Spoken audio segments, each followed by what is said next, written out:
তুহিন, তুমি এসব কি করছো? আরে ম্যাডাম, রোজ যা করি তাই করছি, কিন্তু তোমার ছেলে এখানে কেন? আরে চুপ, তুমি কি পাগল হয়ে গেছো? দেখছো না আমার ছেলে এখানে ঘুমিয়ে আছে, তুমি আমার খাটে ভাবে শুয়ে আছো। তুমি এখনই চলে যাও। আরে ম্যাডাম, আমি কিভাবে যাব? তুমি তো জানো তোমাকে স্যার আমার ভালোই লাগে না। আমি যাব না, আমি তোমাকে খুব ভালোবাসি, আমি যাব না। আরে তুমি আমার কথা শোনো, যদি আমার ছেলে জেগে যায় আর এসব দেখে ফেলে তাহলে কি হবে বুঝতে পেরেছো? তাহলে চলো অন্য রুমে যাই। আরে না, এখন যেতে পারবো না। ও ঘুম থেকে জেগে যদি আমাকে না পায় তাহলে অনেক কান্না করবে আর ওই রুমে চলে যাবে। আরে ম্যাডাম, তুমি এমন করো কেন? তুমি তো জানো আমি নিজেকে মানাতে পারি না। আরে তুহিন, আস্তে কথা বলো, মাহির জেগে যাবে তো। আর তুমি তো পাগল হয়ে যাও কেন? যা করার আস্তে করো, আস্তে কথা বলো। ঠিক আছে। দেখো বাবা।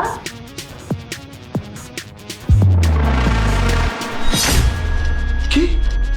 আমার স্ত্রী বাসার কাজের ছেলের সাথে এক বিছানায়? ছি ছি ছি। আজ তো তোমার ছেলে নেই, আজকে অনেক মজা হবে। হ্যাঁ, সেটা ঠিক আছে, কিন্তু আমার না ভয় হয় জাহিদ যদি সবকিছু জেনে যায় তাহলে তো সে আমাকে বাড়ি থেকে বের করে দিবে। আর তুমি তো কাজের ছেলে, তোমার তো কিছুই নেই, তখন আমার কি হবে? আমি কোথায় যাব? আরে ম্যাডাম, স্যার কোনোভাবেই জানতে পারবে না। স্যার যখন বাসায় থাকে না তখনই তো আমরা মজা করি, তাই না? আর আমি তো কাজের ছেলে থাকবো না। তুমি ছলে বলে কৌশলে স্যারের সবকিছু তোমার নামে করে নাও, তাহলেই তো আর আমাদের কোনো সমস্যা হবে না। কিন্তু স্যার তো আজ বাসায় চলে এসেছে আর তোমাদেরকে হাতে হাতে ধরে ফেলেছে। জাহিদ তুমি? স্যার, ছি অপু ছি। তুমি এতটা নোংরা চরিত্রের মেয়ে, আর আমি তোমার মতো একটা নষ্ট মেয়েকে নিয়ে ঘর সংসার করছি। এই, তুই এই কাজের ছেলেটার সাথে নোংরামি করছিস আর আমার সব কিছু নিয়ে নেওয়ার প্ল্যান করছিস। তাহলে কি আমাদের এতদিনের এই যে সংসার, এসব মিথ্যা? আমার সাথে থেকেও তুই আমার না। জাহিদ তুমি ভুল বুঝছো, আসলে আমি খুব অসুস্থ বোধ করছিলাম, তাই ও আমার সেবা করছিল, অন্য কিছু না। আমি তো শুধু তোমাকেই ভালোবাসি, আর তুমি যেটা ভাবছো সেরকম কিছুই না। আচ্ছা, তাহলে তুই প্রতিদিন অসুস্থ থাকিস আর প্রতিদিনই তুহিন তোর সাথে বিছানায় শুয়ে তোর সেবা করে? কই, আমি যখন বাসায় থাকি তখন তো তোকে কখনো অসুস্থ দেখি না।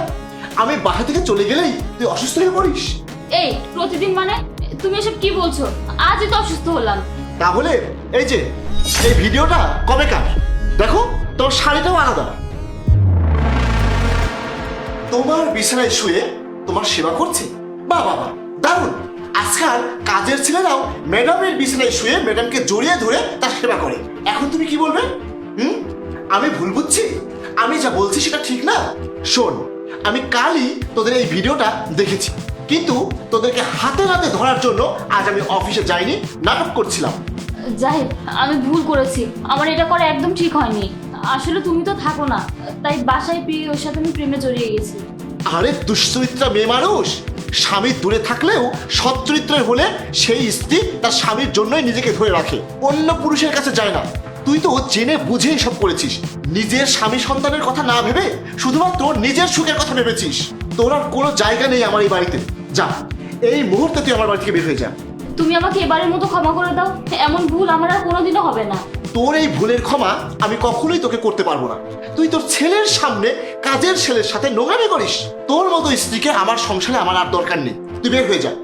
আমার ছেলেকে রেখে আমি কোথায় যাব? আমি কোথাও যাব না। আমার ছেলের উপরে তোর মতো নষ্ট মায়ের ছায়া আমি পড়তে দেব না। যা, বের হয়ে যা বলছি।